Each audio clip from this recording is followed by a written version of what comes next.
Tağıyev Sona 4 hissədən ibarət ekran silsiləsinin 3-cü bölümü.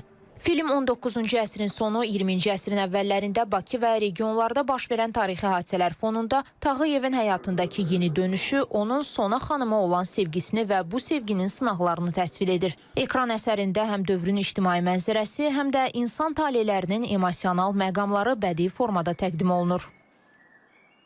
Tağıyev çox uzaq görən və inadkar bir adam olub. Yəni istədiyi bir şeyi öncədən öz qabağına bir məqsəd kimi qoyub və ona çatmağa hər bir fürsətdən də istifadə edib. Bu üçüncü hissə ən çox məncə gözlənilən hissə idi. Çünki burada Tağıyevin evlilik məsələsi var və mənə elə gəlir ki, çox adam bu filmə baxandan sonra bütün sualların cavabını tapacaq. Tağıyev Sona filmində məhz məşhur xeyriyyətçi ilə onun qəlbinə yol tapan Sona xanımın maneələri aşan unudulmaz məhəbbət hekayəsi əks olunub. Filmdə iradənin gücü, sədaqətin sınağı və sevginin yüksəlişinə şahid olacaq izləyicilər ilk 2 bölümdəki obrazlarında həyatlarında baş verən dəyişiklikləri yaxından görmüş olacaqlar.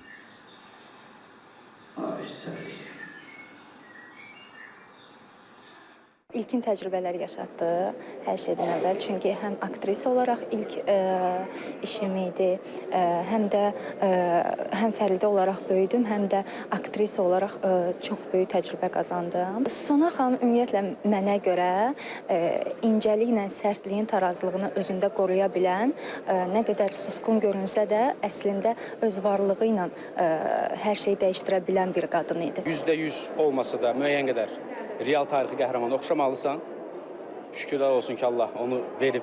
Mən oxşayıram İsmail Tağıyev və Hacının böyük oğluna. Hacı Zeynalabdin Tağıyev Sona Tağıyeva ilə ailə həyatı qurandan sonra İsmail Tağıyev ondan üz döndərib, baldızı olub. Atası onun baldızı ilə ailə qurub. Və ən mənim üçün yadda qalan səhnə son səhnədir. İndi film gedəndə də görəcəksiniz. Həm məkan olaraq, həm də senari olaraq Hacı ilə İsmailin real tarixdə də son görüşüdür. Və orada sonda deyilən bir cümlə var. Spoiler verməyəm əvvəlcədən, tamaşaçılar üçün maraqlı olsun. Filmin təqdimat mərasimində hökumət nümayəndələri, mədəniyyət xadimləri, aktyorlar və Bakı Media Mərkəzinin rəhbəri Arzu Əliyeva iştirak edib. Təsirli bir filmdir və bu filmin çox böyük maarifləndirici cəhətdən əhəmiyyəti var. Filmin bədii təsvir həlli, ritm quruluşu, montaj həlli, eyni zamanda casting çox gözəldir burada. Aktyorları mən xüsusi qeyd eləmək istəyirəm. Həm baş rolun ifaçısı Pərviz Məmmədrzayevi, həm başqa aktyorları çox təsirli bir aktyor ansambli burada var. Məlumat üçün bildirək ki, Azərbaycan tarixinin tanıdılması və milli dəyərlərimizin təbliğində önəm daşıyan 4 hissəli filmin çəkilişləri öz miqyasına görə Azərbaycan kinematografiya tarixinə düşüb. 76 fərqli məkanda çəkilişləri baş tutan filmdəki kütləvi səhnələrdə 2500 nəfərə yaxın yaradıcı şəxs iştirak edib.